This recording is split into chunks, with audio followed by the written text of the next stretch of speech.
Hello, I'm Rafael Vallejo, and today we're going to make a mahi-mahi with a barbecue fruit salsa. I love this dish because it goes great with any kind of fish other than mahi. And today's ingredients we're going to use are going to be olive oil. We're going to use about a half a cup of apple cider vinegar. We're also going to use a half a cup of brown sugar. We have a diced red bell pepper.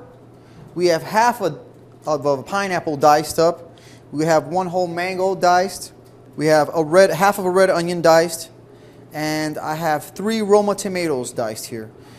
But what I'm doing today is I'm using my flat top and cooking these. I have them diced ahead of time, and then I'm going to put some color on them on the flat top and cook them. And then we're going to put them in a bowl after this. I'm going to add the onion, add the pepper first so they can start breaking down a little bit. Season with a little salt. Then we're going to go with our apple cider.